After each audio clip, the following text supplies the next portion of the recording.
So what does a healthy mind look like? Well, for one thing, you're not reactive. So if a huge, heavy branch were to fall on your car and destroy your car, yeah, you might be pissed, you might be upset in the moment, but it's not going to linger. You're not going to experience anxiety symptoms or depressive symptoms as a result of that experience. You're able to respond to it, you're able to process it in the moment, sit with it, understand it, right? You're not going to shoo it away. So happiness and content and freedom from symptoms looks just like that. More responsive than reactive. Just because you've worked on yourself doesn't mean that the world is going to magically be okay and there's no stressors or anything like that. You know, generally people don't expect this of reality, but sometimes we fantasize, you know, that everything is going to go away when we work on ourselves, that we're not going to experience this hardship or suffering. But the reality of the situation is we can't stop things from happening to us.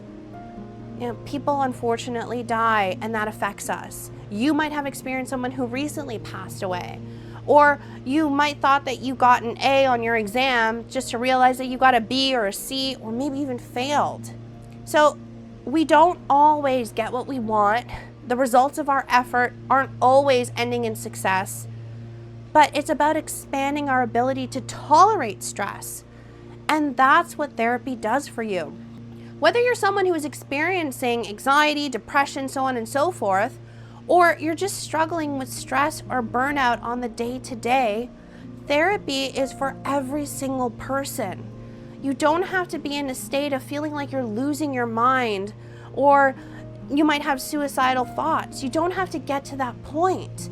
You can start going to therapy, you can start connecting with people and start accumulating resources in order to help you grow, in order to help you expand your knowledge base so then you can expand your window of tolerance. So what does that mean? Not only processing what's going on in the conscious mind, but also processing what's going on in the unconscious mind. Because the unconscious mind drives our behavior. So if we're able to expand our ability to tolerate stress, then what we find is that more stressful situations fall within the window, our ability to tolerate it, our ability to process it, as opposed to falling outside of the window. Individuals who struggle with trauma or individuals who are highly reactive, their window is very small, right? So the range of tolerance is not very big at all, which means a lot of the stressors fall outside of that window, and that's why they're so reactive.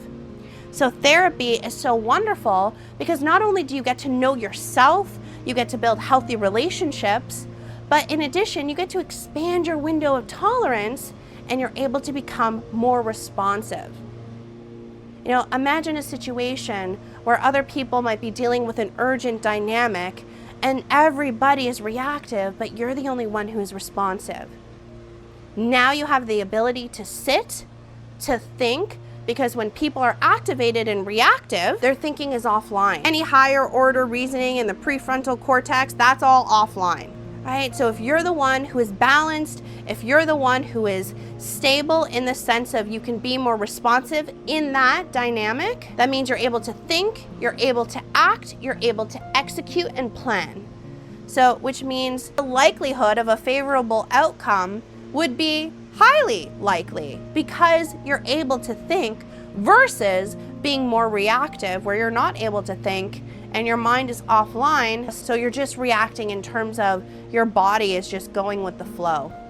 This is where we get the fight or flight, the sympathetic versus the parasympathetic nervous system. When all of a sudden we detect danger, urgency, a crisis situation, then all of a sudden the sympathetic nervous system is activated as if we are pressing the gas pedal on a car, and all of a sudden, boom, we're just running around all over the place, distracted, overwhelmed. But if we're more responsive, we can activate the parasympathetic nervous system. And what does that mean? We get to pump the brakes. We get to slow down, we get to think, and we get to decide. So if you're someone who identifies with having a teeny tiny window of tolerance, then connect with my associates at the Mind People. Click the link below to schedule an appointment, so this way we can connect with you and to establish a personalized support plan. We can either connect you with a therapist, or maybe it's a workshop or a self-help resource.